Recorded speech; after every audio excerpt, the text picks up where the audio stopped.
여러분, 저 오늘 한 가지 여쭤보고 싶습니다. 지금 이 순간 진심으로 이렇게 말할 수 있으십니까? 나는 행복하다고. 잠깐 눈을 감고 생각해 보십시오. 서두르지 않아도 됩니다. 저도 기다리겠습니다. 아마 많은 분들이 바로 대답하지 못하실 겁니다. 머릿속에서 무언가를 찾는데 딱 집어 말할 수가 없는 그 느낌, 행복이라는 말이 낯설게 느껴지는 그 순간, 저도 그랬습니다. 오래전에 제가 아직 젊다고 생각했던 그 시절에 저도 똑같은 질문 앞에서 한참을 멈춰 서 있었습니다. 여러분, 우리가 지금까지 살아온 세월을 한번 돌아보십시오. 70년 혹은 그보다 더 긴 세월을. 그 긴 시간 동안 우리는 참으로 많은 것을 위해 살았습니다. 가족을 위해 살았습니다. 자식을 위해 살았습니다. 남편을 위해, 아내를 위해, 부모님을 위해 살았습니다. 직장을 위해, 이웃을 위해, 사회를 위해 살았습니다. 그 세월 내내 우리는 쉬지 않고 달렸습니다. 뒤를 돌아볼 여유도 없이, 옆을 바라볼 시간도 없이 그저 앞만 보고 달렸습니다. 그런데 여러분, 그 긴 세월 동안 나 자신을 위해 산 날이 얼마나 되는지 한 번이라도 세어보신 적이 있으십니까? 많은 분들이 이렇게 말씀하십니다. 자식들 다 키웠으니 이제 쉬면 되지. 고생은 끝났으니 이제 편하게 살면 되지. 그 말이 맞습니다. 틀린 말이 아닙니다. 그런데 막상 혼자 앉아 있으면 어떠십니까? 그 고요함이 편안하지 않고 어딘가 무겁게 느껴지지 않으십니까? 아무도 찾지 않는 오후가, 전화 한 통 오지 않는 저녁이 생각보다 길게 느껴지지 않으십니까? 저는 그 마음을 압니다. 그 고요함이 왜 무거운지 저는 압니다. 오늘 제가 말씀드릴 이야기는 재산 얘기가 아닙니다. 건강 비법도 아닙니다. 자식 얘기도, 노후 준비 얘기도 아닙니다. 오늘 저는 더 깊은 이야기를 드리려 합니다. 70세 이후 진짜 행복이 어디서 오는지, 제가 100년 가까운 세월을 살면서 수많은 분들의 삶을 곁에서 지켜보면서 직접 보고 듣고 겪으며 깨달은 것을 솔직하게 나눠드리려 합니다. 여러분은 요즘 어떻게 지내고 계십니까? 댓글에 지금 여러분의 하루를 짧게 남겨주십시오. 제가 하나하나 읽겠습니다. 우리는 누구를 위해 살았는가? 저는 수십 년간 수많은 어르신들을 곁에서 지켜봤습니다. 철학을 가르치는 사람으로서, 그리고 한 인간으로서 저는 많은 분들의 삶의 끝자락을 함께 걸었습니다. 그분들의 이야기를 듣고, 그분들의 손을 잡고, 그분들이 마지막으로 하시는 말씀에 귀를 기울였습니다. 그러면서 제가 발견한 것이 하나 있습니다. 아주 뚜렷한 공통점이 있었습니다. 평생 남을 위해 살았는데 정작 마지막 순간에 가장 외로웠던 분들이 있었습니다. 그분들이 특별히 나쁜 삶을 사신 게 아닙니다. 오히려 누가 봐도 훌륭하게 사신 분들이었습니다. 헌신적인 어머니, 성실한 아버지, 믿음직한 이웃. 그런데 그 훌륭한 삶의 끝에서 그분들이 가장 많이 하신 말씀이 무엇인지 아십니까? 내가 나를 위해 산 날이 없었다. 한 분이 기억납니다. 제 오랜 지인의 어머니이셨습니다. 평생 아무것도 자신을 위해 쓰지 않으셨던 분이었습니다. 밥상을 차리면 언제나 자신은 마지막에 드셨습니다. 고기가 한 점 남으면 남편 앞으로 밀어 놓으셨습니다. 옷이 낡아도 새 옷을 사는 것은 사치라고 하셨습니다. 자식이 좋은 것을 사다 드려도 쓰지 않고 한쪽에 아껴두셨습니다. 좋은 것을 쓰면 왠지 미안하다고 하셨습니다. 누구한테 미안한지는 말씀하지 않으셨지만 아마 스스로도 모르셨을 겁니다. 그 어머니가 연로해지셨을 때 자식들은 이미 각자의 삶이 바빴습니다. 명절에 찾아오고 생일에 전화하고 그것으로 충분하다고 자식들은 생각했을 겁니다. 어머니가 워낙 아무것도 바라지 않는 분이셨으니까요. 그런데 그 어머니가 어느 날 제 지인에게 이렇게 말씀하셨다고 합니다. 나는 이 집에서 오래 살았는데 왜 여전히 손님 같은 느낌이 드는지 모르겠다고. 그 말을 들었을 때 저는 한참 동안 말을 잇지 못했습니다.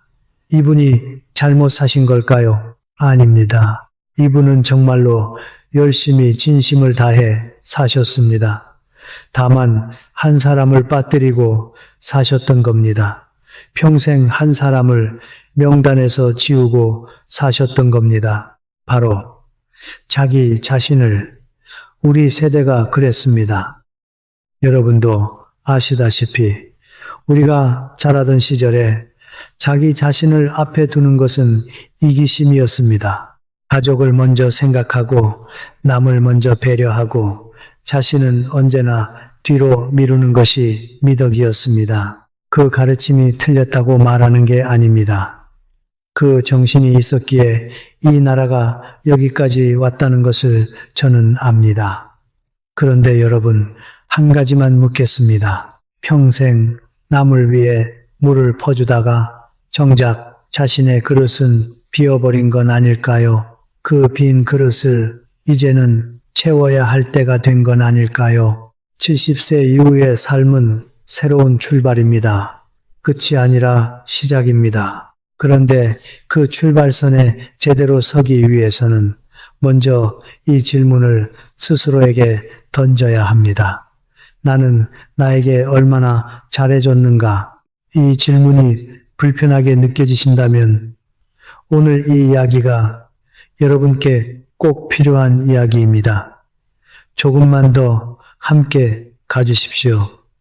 누구와 함께 남은 시간을 보낼 것인가? 젊었을 때는 사람이 많을수록 좋다고 생각했습니다.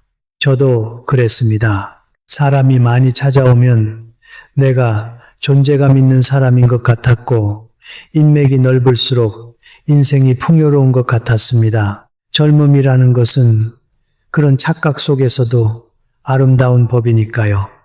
그런데 나이가 들수록 저는 깨달았습니다. 사람이 많은 게 중요한 게 아니라 옆에 누가 있느냐가 중요하다는 것을. 여러분, 우리 몸을 한번 생각해 보십시오. 젊었을 때는 밤을 새워도 다음날 멀쩡했습니다.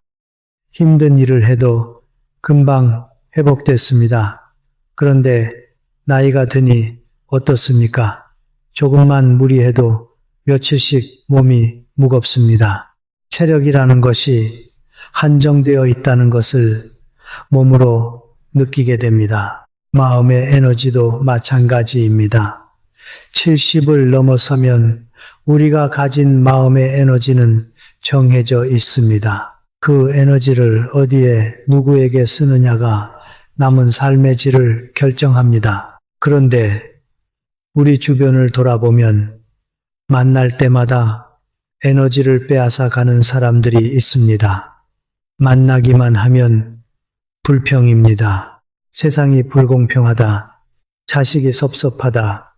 며느리가 싫다. 이웃이 밉다. 그 이야기가 시작되면 끝이 없습니다. 그 자리에서 2시간을 앉아 있다 보면 집에 돌아올 때 몸은 거기 있어도 마음은 이미 텅 비어 있습니다. 저는 그런 분들을 탓하는 게 아닙니다. 그분들도 나름의 아픔이 있으셨을 겁니다. 그분들도 위로받고 싶으신 겁니다. 다만 제가 여러분께 드리고 싶은 말씀은 이것입니다. 그 무거운 이야기를 듣는 것이 여러분의 의무가 아니라는 것입니다. 우리는 오랫동안 이렇게 배웠습니다. 남의 이야기를 들어주는 것이 덕이다. 거절하는 것은 매몰차다. 그래서 우리는 듣고 또 들었습니다. 앉아서 고개를 끄덕이고 위로의 말을 건네고 그렇게 수십 년을 살았습니다. 그런데 그 결과가 무엇입니까? 그분들의 삶이 나아졌습니까? 아니면 여러분의 마음이 더 무거워졌습니까? 한 분이 기억납니다. 평생 열린 집을 유지하셨던 분이었습니다. 동네에서 사랑방 같은 분이셨습니다. 문을 두드리면 언제나 열려 있었고 누가 와도 반갑게 맞이하셨습니다. 웃음소리가 항상 넘쳤고 그 집에는 사람이 끊이지 않았습니다. 동네 사람들은 그분을 의지했습니다. 그런데 그분이 쓰러져 병원에 누우셨을 때 병실에 오는 사람이 없었습니다. 가장 뜨거웠던 자리가 가장 차가운 빈자리가 되었습니다. 그분이 수십 년 동안 퍼준 온기가 정작 자신에게 돌아오지 않았습니다. 저는 여러분께 혼자 사라고 말씀드리는 게 아닙니다. 관계를 끊으라는 게 아닙니다. 사람과 함께하는 삶은 여전히 소중합니다. 제가 드리고 싶은 말씀은 단 하나입니다. 이제는 여러분이 선택하셔야 한다는 것입니다. 관계도 인생도 비울 줄 알아야 채워집니다. 70세 이후에는 많은 사람이 필요한 게 아닙니다. 단 한 사람이라도 진심인 사람이면 충분합니다. 만나고 나면 마음이 따뜻해지는 사람, 함께 있어도 말이 없어도 편안한 사람, 내 이야기를 들어줄 뿐 아니라 내 침묵도 이해해 주는 사람, 그런 사람 한 명이 100명의 아는 사람보다 값집니다. 여러분, 잠깐 멈추고 한 가지만 생각해 보십시오. 지금 여러분 곁에 있는 사람 중에 만나고 나면 마음이 무거워지는 분이 계십니까? 그 이름이 떠오르셨다면 그 느낌이 여러분께 무언가를 말하고 있는 겁니다. 그 작은 목소리에 귀를 기울여 주십시오. 우리가 미처 몰랐던 가장 가까운 사람, 이제 제가 가장 깊이 말씀드리고 싶은 이야기를 할 차례입니다. 저는 평생 많은 부부를 봐왔습니다. 행복한 부부, 불행한 부부, 서로 아끼는 부부, 서로 상처를 주는 부부, 그 수많은 부부들을 지켜보면서 제가 깨달은 것이 있습니다. 가장 깊이 후회하는 분들이 있습니다. 그분들의 공통점이 무엇인지 아십니까? 밖에서는 크고 너그러웠지만 집에서 배우자에게는 가장 인색했던 분들입니다. 사회에서는 훌륭한 사람이었습니다. 아랫사람에게 관대하고 윗사람에게 예의 바르고 친구들에게 후하고 이웃에게 친절했습니다. 그런데 집에 들어오면 달라졌습니다. 밥이 짜다. 왜 이렇게 지저분하냐? 거기다 돈은 또 얼마나 썼냐? 말 한마디에 배우자의 하루가 무너지는 것을 보면서도 정작 그 무게를 느끼지 못했습니다. 바깥에서 쓴 온기가 집에는 남아있지 않았습니다. 한 분이 기억납니다. 사업을 크게 하셨던 분이었습니다. 사회적으로도 성공하시고 남들에게는 호탕하고 대범한 분으로 유명하셨습니다. 친구들과 밥을 먹으면 항상 먼저 계산하셨고 후배들에게는 늘 아낌없이 베푸셨습니다. 그런데 집에서는 달랐습니다. 아내가 옷 한 벌 사도 잔소리를 하셨습니다. 아내가 친정에 다녀오면 왜 그렇게 자주 가냐고 하셨습니다. 아내의 의견에 귀를 기울이는 것을 당신의 권위가 흔들리는 것으로 느끼셨던 것 같습니다. 그렇게 수십 년이 흘렀습니다. 그리고 어느 날 아내가 갑자기 세상을 떠났습니다. 그분이 저를 찾아오신 것은 그로부터 몇 달 후였습니다. 넓은 집에 혼자 사신다고 했습니다. 텅 빈 집에서 밥을 먹는데 밥상이 너무 작아 보인다고 하셨습니다. 예전에는 그 밥상이 좁다고 불평했는데 지금은 너무 크다고 아내가 차려준 밥상이 세상에서 가장 넉넉한 밥상이었다는 것을 그제서야 알았다고 하셨습니다. 그분이 저를 보며 말씀하셨습니다. 그 사람이 지키고 있던 게 재산이 아니었더라고. 집의 온기였더라고. 내가 그 온기를 당연하게 여기고 살았더라고. 저는 그 말을 듣고 한참 동안 아무 말도 할 수 없었습니다. 그 말이 너무 진실했기 때문입니다. 여러분, 배우자란 어떤 존재입니까? 배우자는 단순히 같은 집에 사는 사람이 아닙니다. 배우자는 내가 젊었을 때의 모습을 기억하는 사람입니다. 내가 힘들었을 때 옆에 있었던 사람입니다. 내가 실패했을 때 떠나지 않았던 사람입니다. 내가 무너지려 할 때 옆에서 조용히 버텨준 사람입니다. 세상에서 그 기억을 가진 사람은 단 한 명입니다. 배우자뿐입니다. 그런데 우리는 어떻게 살았습니까? 가장 소중한 사람에게 가장 무심했습니다. 가장 오래 함께한 사람을 가장 당연하게 여겼습니다. 밖에서 다 쓰고 들어온 온기는 없고 피로만 가지고 돌아왔습니다. 그리고 그것이 수십 년이 쌓였습니다. 이제는 달라지셔도 됩니다. 늦지 않았습니다. 두 노인이 서로 등을 긁어주는 그 고요한 풍경, 저는 그것이 세상에서 가장 강한 에너지라고 생각합니다. 거창한 말이 필요 없습니다. 대단한 선물이 필요 없습니다. 오늘 저녁 배우자의 등을 한번 가볍게 두드려 주십시오. 그리고 마음속으로 아니면 소리내어 이렇게 말해 보십시오. 살아 있어줘서 고마워. 옆에 있어줘서 고마워. 이 말 한마디가 수십 년의 묵은 마음을 녹입니다. 이 말 한마디가 두 사람 사이에 새로운 계절을 열어줍니다. 오래된 서운함이 있으십니까? 풀지 못한 갈등이 있으십니까? 저는 그것을 억지로 없애라고 말하는 게 아닙니다. 다만 그 서운함보다 더 깊은 곳에 감사가 있다는 것을 기억해 주십시오. 그분의 주름 하나하나가 우리가 함께 건너온 강의 흔적입니다. 그 흔적을 귀하게 여겨 주십시오. 그 손을 다시 한번 잡아드리십시오.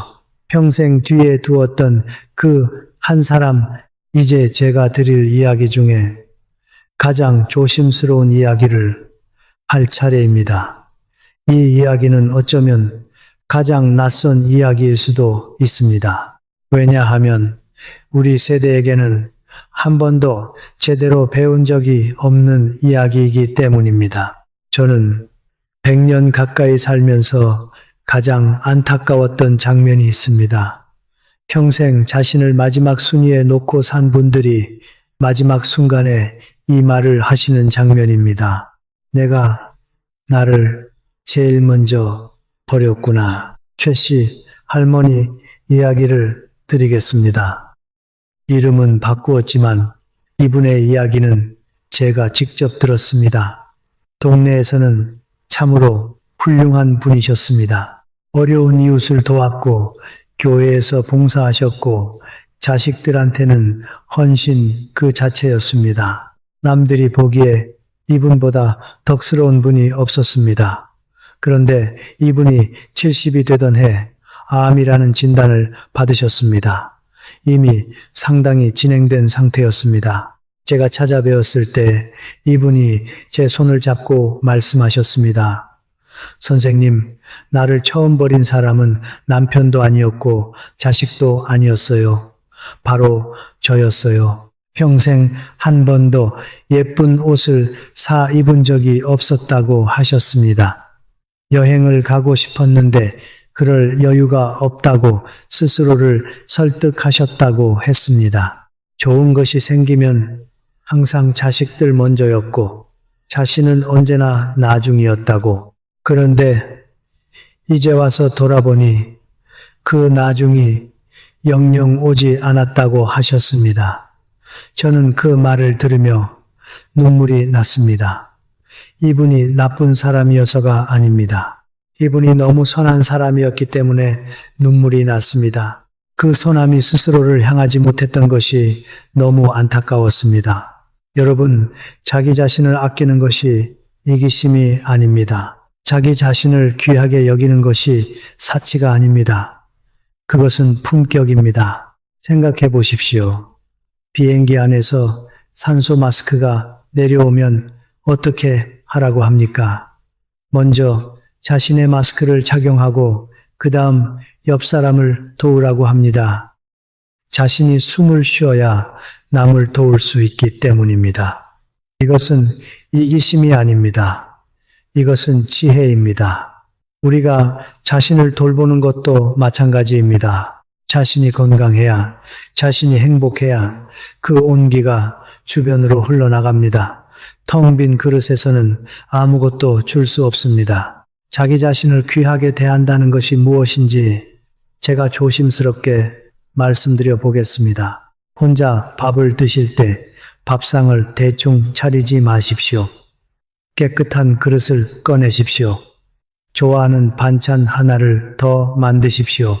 혼자이기 때문에 대충 해도 된다는 생각, 그 생각이 바로 자신을 낮추는 첫 번째 습관입니다. 옷도 마찬가지입니다. 아무도 보지 않는다고 낡은 옷만 입고 계시지는 않습니까?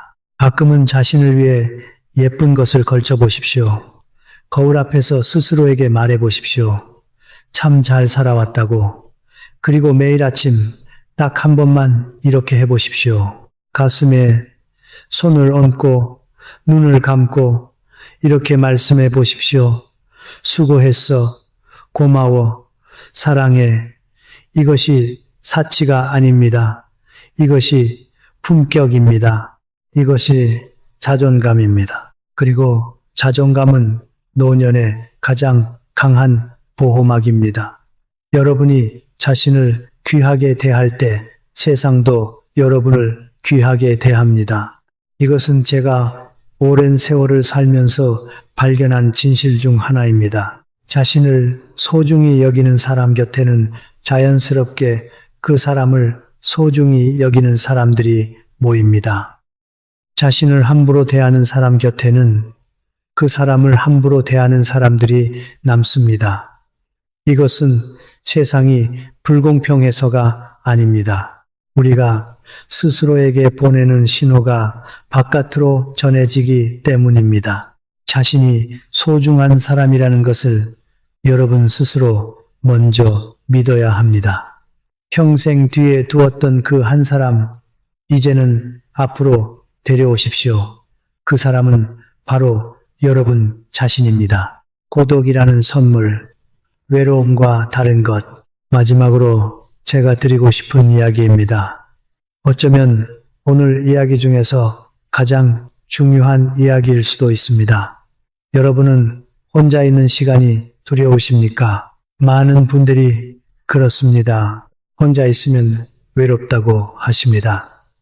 아무도 찾아오지 않으면 서럽다고 하십니다.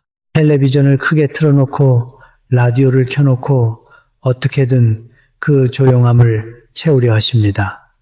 그 마음 저는 이해합니다. 그런데 여러분, 저는 오늘 한 가지를 여쭤보고 싶습니다.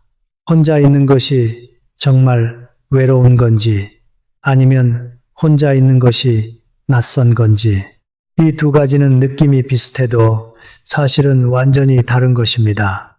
외로움과 고독은 다릅니다. 외로움은 타인이 와주지 않아서 아픈 마음입니다. 누군가를 기다리는 마음입니다. 타인에게 의존하는 상태입니다. 그래서 외로움은 언제나 불안합니다. 언제 채워질지 모르는 허기와 같습니다. 오늘은 전화가 올지, 오늘은 누가 찾아올지 그 기다림 속에서 시간이 더디게 흐릅니다. 그런데 고독은 다릅니다. 고독은 혼자서도 완전한 상태입니다. 스스로를 다스리는 사람의 마음입니다. 타인을 기다리지 않아도 되는 자유입니다. 혼자이지만 결핍이 없는 상태, 그것이 고독입니다. 제가 경험한 가장 아름다운 순간들이 있습니다. 이른 아침 창가에 앉아서 차를 한 잔 우릴 때입니다. 뜨거운 물이 찻잎 위로 부어지면서 연기가 피어오릅니다. 그 연기가 창밖의 빛속으로 천천히 사라집니다. 바람이 나뭇잎을 흔드는 소리가 들립니다. 멀리서 새 한 마리가 웁니다. 그 순간에 저는 혼자입니다. 그런데 그 순간에 저는 조금도 외롭지 않습니다. 그 순간 저는 세상과 온전히 연결되어 있습니다. 말 한마디 나누지 않아도 그 고요함 속에서 무언가가 저에게 말을 건네옵니다. 여러분, 혼자 있는 그 시간이 여러분의 진짜 목소리를 들을 수 있는 유일한 시간입니다. 사람들 사이에 있을 때 우리는 너무 많은 소리를 듣습니다. 남들의 의견, 남들의 기대, 남들의 판단, 그 소리들에 둘러싸여 있으면 정작 자신의 목소리가 들리지 않습니다. 고요함 속에서 비로소 들립니다. 내가 지금 무엇을 원하는지, 내가 진정으로 소중하게 여기는 것이 무엇인지, 내가 감사해야 할 것이 무엇인지, 그 목소리를 들을 때 우리는 비로소 자신의 삶을 살기 시작합니다. 고독을 즐길 줄 아는 사람은 결코 완전히 외롭지 않습니다. 왜냐하면 가장 오래, 가장 성실하게 자신의 곁을 지켜온 사람을 발견했기 때문입니다. 그 사람은 바로 자기 자신입니다. 태어난 순간부터 지금 이 순간까지 단 하루도 곁을 떠나지 않은 사람, 그 사람이 자기 자신입니다. 그 동반자와 친해지십시오. 그 동반자를 귀하게 여기십시오. 그 동반자와 이야기를 나누십시오. 그렇게 될 때 여러분은 혼자이면서도 충만할 수 있습니다. 고독을 두려워하지 마십시오. 그 고요함 속에서 비로소 여러분의 진짜 목소리가 들립니다. 그리고 그 목소리가 들릴 때 그때가 바로 행복이 시작되는 순간입니다. 행복은 채우는 것이 아니라 비우는 것. 오늘 제가 드린 이야기를 한 문장으로 정리한다면 이렇습니다. 70세 이후의 행복은 더 많은 것을 채우는 데서 오지 않습니다. 우리는 오랫동안 채우는 삶을 살았습니다. 더 많은 것을 가지려 했고, 더 많은 사람을 만나려 했고, 더 바쁘게 움직이려 했습니다. 그것이 충실한 삶이라고 생각했습니다. 그런데 70을 넘어서니 어떻습니까? 그렇게 채운 것들이 지금 우리 곁에 얼마나 남아 있습니까? 재산은 자식들에게 흘러갑니다. 명예는 세월이 지우어 갑니다. 인맥은 하나둘 흩어집니다. 그래도 끝까지 남는 것이 있습니다. 스스로를 어떻게 대했는가? 배우자를 어떻게 대했는가? 남은 시간을 무엇으로 채웠는가? 그것이 남습니다. 비울 줄 아는 용기가 필요합니다. 오래된 미움을 비우는 용기. 남을 위한 의무를 비우는 용기. 자신에게 가혹했던 습관을 비우는 용기. 그렇게 비워야 새로운 것이 들어올 수 있습니다. 그리고 그 빈자리를 채울 두 사람이 있습니다. 배우자, 그리고 자기 자신입니다. 이 두 사람을 진심으로 대하는 것, 이 두 사람에게 솔직하고 따뜻하게 대하는 것, 그것이 70세 이후 행복의 근원입니다.